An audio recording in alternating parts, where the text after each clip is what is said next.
ce moment, je regarde la troisième saison de Foundation, et c'est une saga que j'apprécie beaucoup. Et en particulier, il y a un concept qui me plaît énormément, c'est celui de la psychohistoire.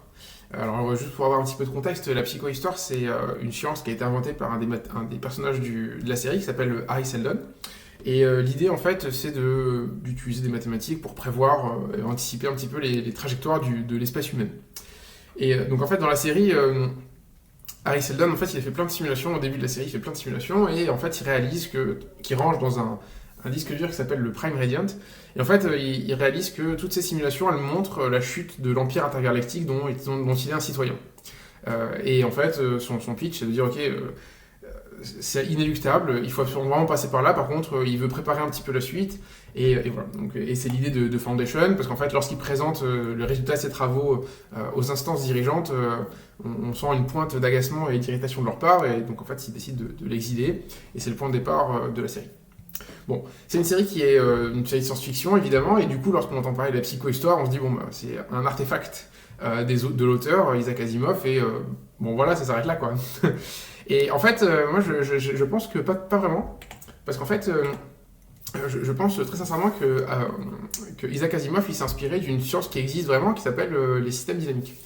Les systèmes dynamiques, en fait, c'est une représentation mathématique de trois éléments qu'on appelle des stocks, donc des quantités qui nous intéressent. Par exemple, la population, voilà, des populations pendant le Covid ou des trucs comme ça.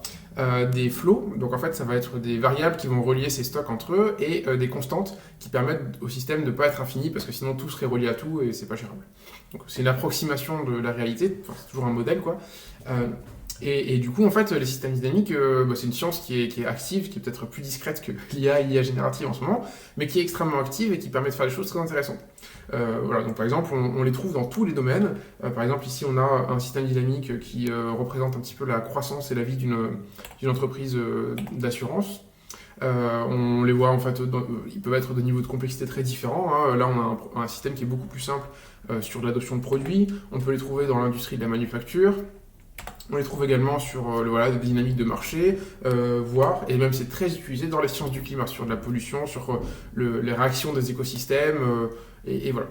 Donc c'est quelque chose qui est omniprésent, mais qui est des fois assez peu utilisé en dehors des milieux spécialisés. Pourtant, c'est dommage parce qu'en fait, les applications sont vraiment géniales, et le but, c'est pas juste de faire des systèmes pour faire des systèmes, c'est s'en servir pour comprendre ce qui se passe, et du coup trouver des stratégies et des politiques qui permettent de maximiser les métriques qui nous intéressent. Donc, à minima, lorsqu'on fait un système dynamique, donc ça c'est une vue du système que je vais présenter juste après, qui est simple, mais c'est juste pour aller voilà, montrer les capacités de la toile dans ce domaine. Lorsqu'on fait une modélisation du système, à minima, ce qu'on peut faire, c'est l'utiliser pour voir l'évolution des stocks. Donc juste voilà, le solliciter avec des conditions initiales et voir comment c'est ce qui nous intéresse, les stocks, l'inventaire, la workforce, les capacités de la workforce, des populations, autre chose, se comportent au cours du temps. Donc voilà, ça c'est déjà une information, mais ce qui est intéressant c'est qu'en fait on peut aussi regarder ça, pas juste sur l'axe du temps, on peut aussi regarder comment ces éléments évoluent les uns par rapport aux autres, et donc là par exemple on peut essayer de voir si on va, en fonction des conditions initiales, est-ce qu'on va identifier des états d'attraction, est-ce qu'on va avoir des cycles qui se répètent, voilà, parce que si j'ai des états d'attraction, peut-être que du coup, si cet état d'attraction il est positif, ben c'est super, mais s'il l'est pas, il faut que je fasse attention à pas me placer dans les conditions qui vont m'amener dans ce cycle d'attraction, dans cet état d'attraction. Voilà, on peut s'en servir aussi de la même manière en fait pour faire tout un tas de simulations sur plusieurs, sur des spectres de paramètres et trouver peut-être des spectres de paramètres qui maximisent ce qui m'intéresse. Par exemple, un exemple simple, c'est de dire voilà, si je suis en train de faire un système dynamique qui représente la capacité de ma workforce à être compétente avec les techniques d'IA, et comment est-ce que cette automatisation elle va affecter je sais pas, les dynamiques de l'entreprise, mais en fait en fonction de du système que je vais définir, après peut-être que je suis capable du coup d'identifier les conditions qui permettent à ces systèmes qui en fonction des hypothèses que j'ai faites dans le système de maximiser une métrique qui peut être le revenu, qui peut être l'efficacité de ma workforce, sa transformation et ainsi de suite. Et ça, du coup, ça va dépendre des conditions initiales. Et donc, en fait, ces conditions initiales, quand je trouve celles qui sont bonnes, bah, je peux, en fait, en tant que chef d'entreprise, prendre des décisions pour me rapprocher de ces conditions initiales et dire, voilà, du coup, je vais maximiser ce que fait ma force parce que j'ai fait un modèle. Enfin, du moins, je comprends mon modèle, suivant ces hypothèses, voilà ce que je peux maximiser. Voilà. Donc, les systèmes dynamiques, à mon avis, c'est extrêmement puissant, c'est très pertinent, mais c'est assez peu utilisé en dehors de cercles spécialisés qui font que ça. Enfin, voilà. Parce que, en fait, les gens déjà ne connaissent pas ce type de technique, et il y a une barrière technique, une barrière un peu voilà, de compétences qui fait qu'on ne sait pas exactement par quel bout s'y prendre, comment commencer, et comment est-ce qu'on va modéliser tout ça. Bah justement, c'est là que les systèmes d'IA, et en particulier la toile, peuvent venir au chevet de ce genre de situation.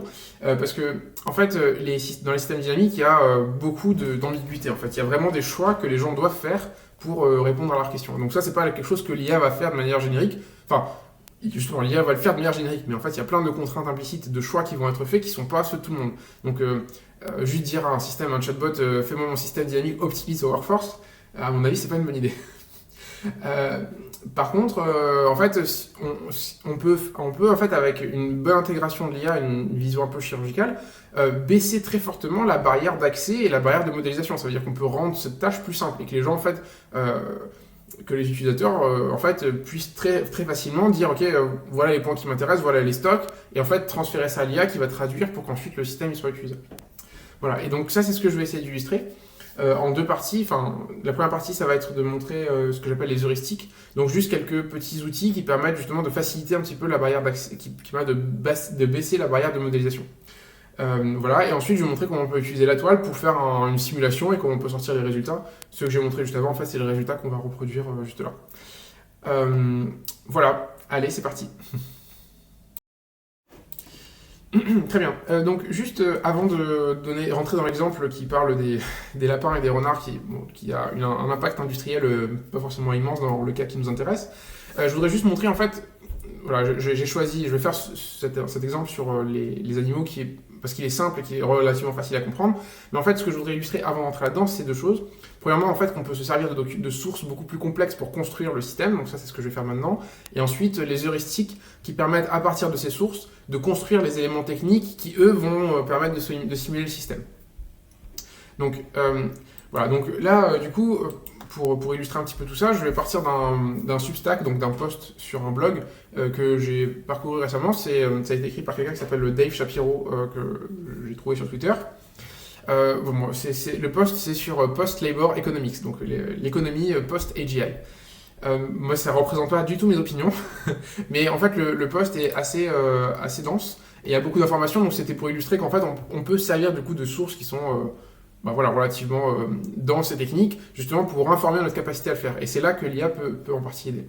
Donc ce que j'ai fait, c'est que j'ai utilisé la toile pour récupérer le contenu, qui m'a donc téléchargé le contenu du blog et qui est du coup là-dedans. Voilà, il y a beaucoup de choses. Et donc j'ai fait une première phase en fait où je l'ai un petit peu dégrossi pour savoir de quoi ça parlait et ainsi de suite. Et à la fin, j'ai sorti les stocks principaux, donc en fait les quantités principales dont parle l'auteur. Quelles sont les quantités qu'on veut suivre. Donc, parmi ces quantités, il va y avoir le capital productif, la participation des travailleurs du coup au labor, au travail.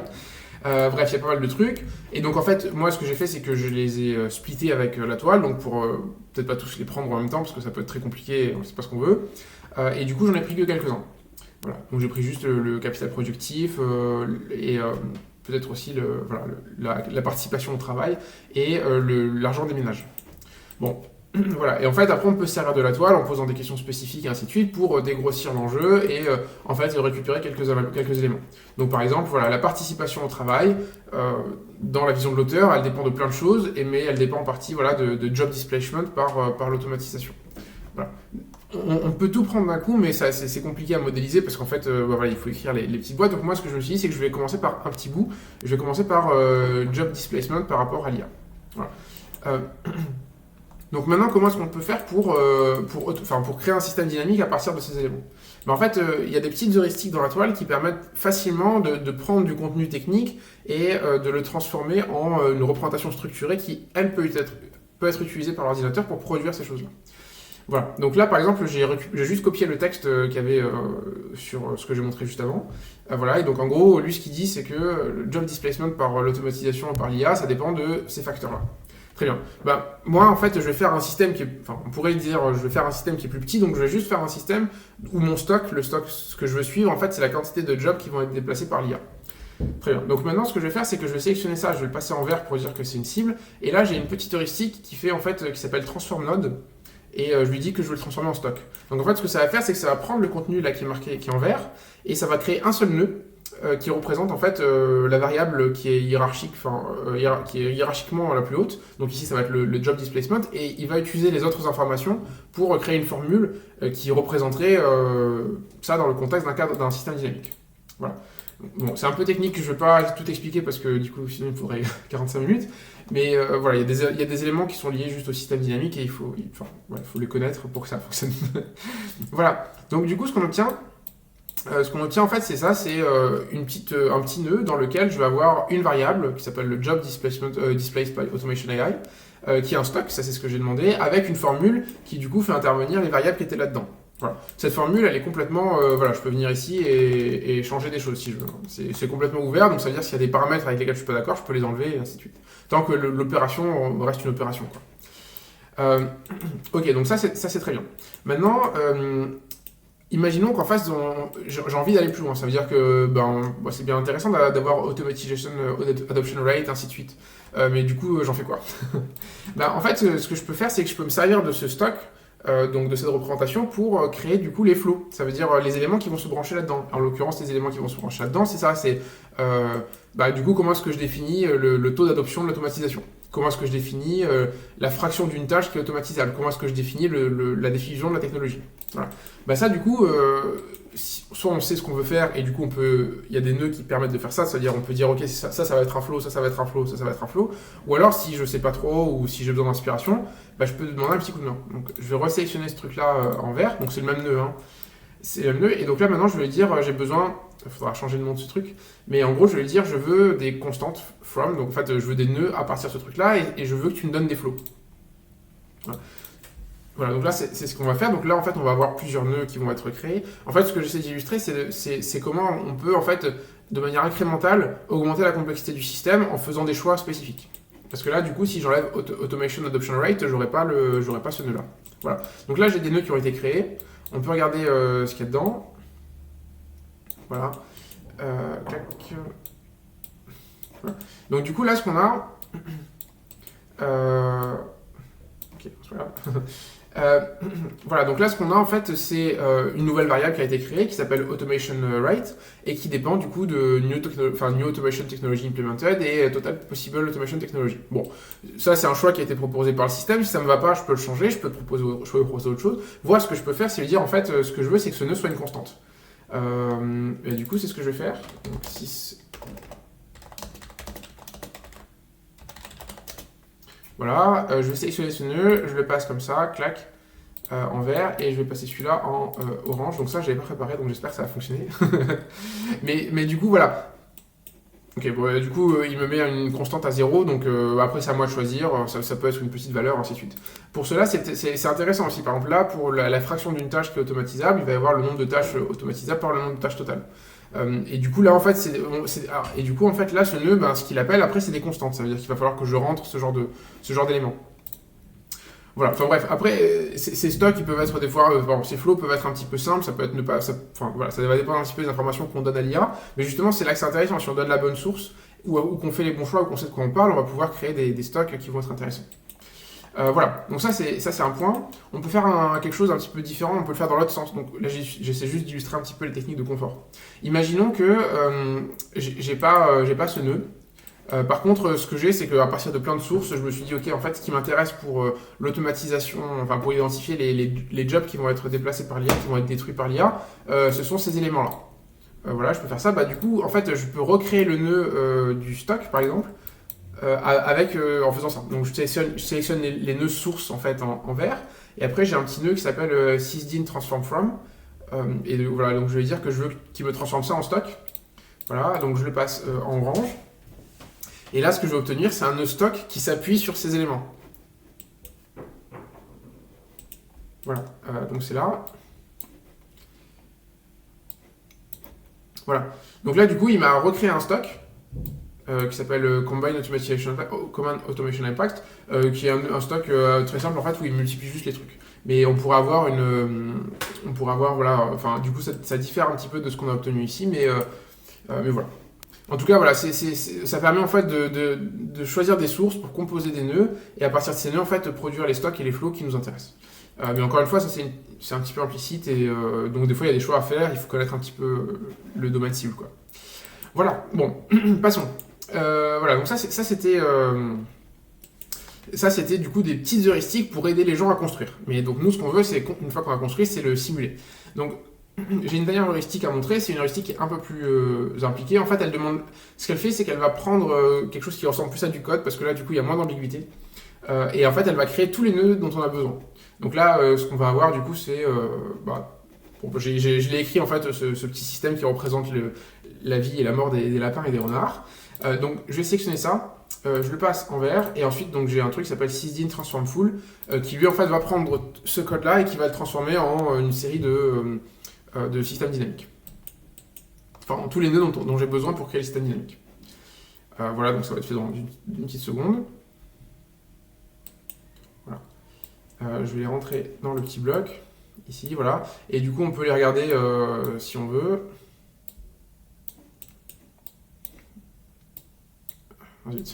Bon, je vais pas tous les regarder, mais voilà. Donc là, par exemple, Fox, c'est un stock qui correspond à ce que j'avais ici.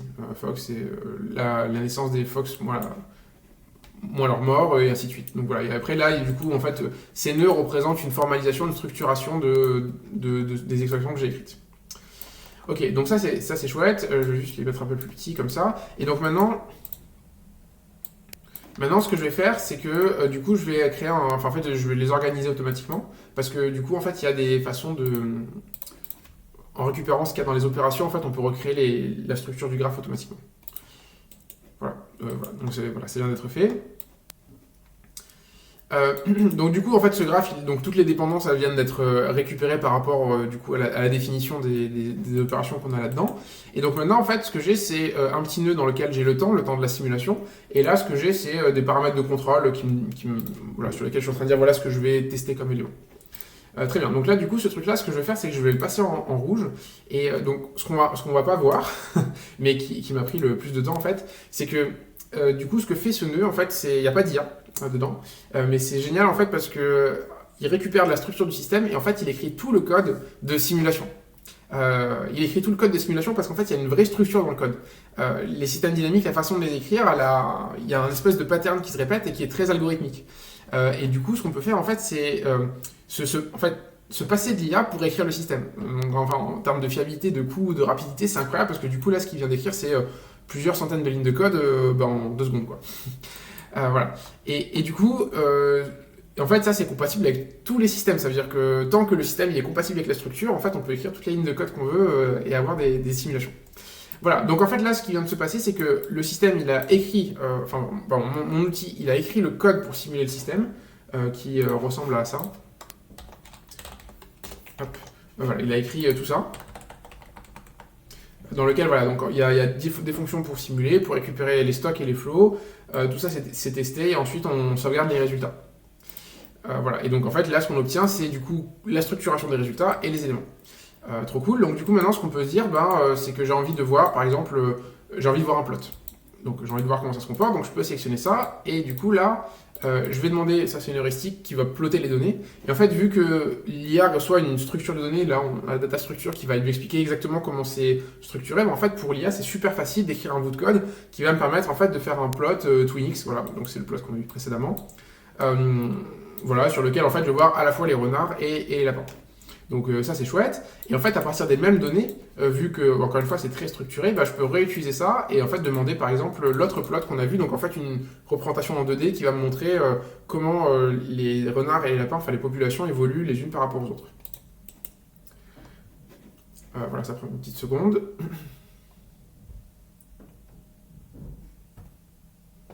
Voilà. C'est presque le même que tout à l'heure, parce que du coup il vient de régénérer le code à la volée. Voilà, donc là en gros, par rapport à mes résultats par rapport à mon test, par rapport à mon système, voilà ce que j'obtiens comme résultat, et du coup ça c'est quelque chose que je peux venir évaluer, que je peux venir tester, et ainsi de suite. Voilà, et donc en fait ça c'était juste un test, mais en fait il y a dans ce système, en fait ce qui est intéressant c'est que dans l'outil qu'il y a dans la toile, en fait il y a toute une palette de types de simulation qui peuvent être générés automatiquement. Donc là ce que j'ai montré c'est par défaut, donc ça veut dire que ça va prendre Ça va juste prendre la simulation et ça va la tester en fonction des conditions initiales. Mais celle-là, par exemple, que je ne vais pas faire tout de suite, celle-là, ce qu'elle fait, c'est qu'elle va solliciter la simulation sur... en fait, elle va prendre deux variables, enfin on choisit deux variables, donc deux constantes, et en fait on va donner des plages de valeurs. Et en fait elle va venir solliciter la simulation sur chacun des points, et regarder les simulations qui représentent une métrique. Donc en fait là, moi je voulais voir en fait s'il y avait des divergences. Donc est-ce qu'il y a des valeurs qui font que la simulation elle se casse la figure? Et donc là ce qu'on voit c'est que voilà, si on sort de certaines zones, ça marche plus. Et ce qui est intéressant c'est qu'en fait après on peut venir faire des simulations dans cette zone-là, plein de simulations pour essayer de trouver ce qui va maximiser par exemple la quantité de lapins, ou ainsi de suite. Donc ça c'est des choses qui permettent en fait de venir trouver des conditions initiales qui sont favorables à certaines métriques. Voilà, je vais arrêter là pour pas que ce soit trop long, que ce soit trop dense. Mais juste un dernier point. Donc, en fait, cet outil, il est pas, faut pas le prendre en isolation en fait. Et c'est ce que j'ai essayé de montrer au début. Ça veut dire que là, on voit qu'en fait, on peut utiliser l'IA pour extraire des informations qui vont nous permettre de comprendre un système qui peut être complexe. Donc là, bon, moi j'ai montré sur les lapins et les renards, mais en fait, moi, ce que je suis en train de faire en réalité, c'est le faire sur du coup cette idée de post-labor pour sortir le système et pour voir un petit peu comment ça se passe. Donc on peut prendre des sources de données qui sont compliquées, utiliser l'IA plus l'expertise domaine, des connaissances implicites et tout, pour en fait en sortir une formalisation, et après utiliser ce genre de système, voilà, avec les heuristiques et tout, pour en fait simuler ça et avoir une vision formelle en fait de ce qui se passe. À mon sens, c'est extrêmement puissant. Et si on rapproche ça de ce que je disais précédemment, enfin de la vidéo que j'ai faite précédemment sur les modèles bayésiens, ben en fait ça va me permettre de me dire je vais pas prendre, voilà, parce que là par exemple je sais pas, dans ce cas spécifique là, voilà, il y a une valeur enfin, sur disons le régime des renards. Là on dit qu'il faut qu'ils mangent 25 lapins par jour ou un truc comme ça. Ou par mois ou par année, par mois je pense. Et ça c'est une valeur qui est fixe. Est-ce que c'est peut-être la plus probable, mais est-ce qu'il n'y a pas d'autre, il n'y a pas une plage de valeurs? Ben justement avec les modèles bayésiens, ce que je montre, enfin ce à quoi ils servent, c'est en fait à définir des distributions postérieures sur des paramètres et se dire voilà les valeurs qui sont probables. Et donc en fait ce qui peut être super intéressant c'est de combiner tous ces éléments, donc de prendre un système bayésien, voilà, définir une modélisation bayésienne pour sortir des paramètres, une plage de paramètres probables pour un certain élément, et venir en fait le plugger directement là-dedans pour avoir plein de simulations qui nous permettront ensuite de prendre, voilà, de faire de l'analyse de décision, de définir des valeurs d'utilité et tout, et du coup de choisir des stratégies, des politiques qui vont maximiser des métriques. Voilà. Donc j'ai bien conscience que c'est pas trivial, que c'est pas évident, que c'est pas juste un agent qui va appuyer sur un bouton et hop il va optimiser l'entreprise, mais en fait c'est parce que ça n'existe pas ce genre de choses. Il y a pas de baguette magique, il y a pas de bouton qui permet de tout faire. En fait mais par contre les gens qui vont, à mon avis, les gens qui réalisent qu'il y a un travail à faire, qu'il faut rentrer dans les détails et qui créent des systèmes qui permettent de rentrer dans les détails pour pas cher et enfin pour moins cher et plus facilement. Je pense que ça sera valorisé et que ça aura beaucoup de valeur à l'avenir. Et voilà.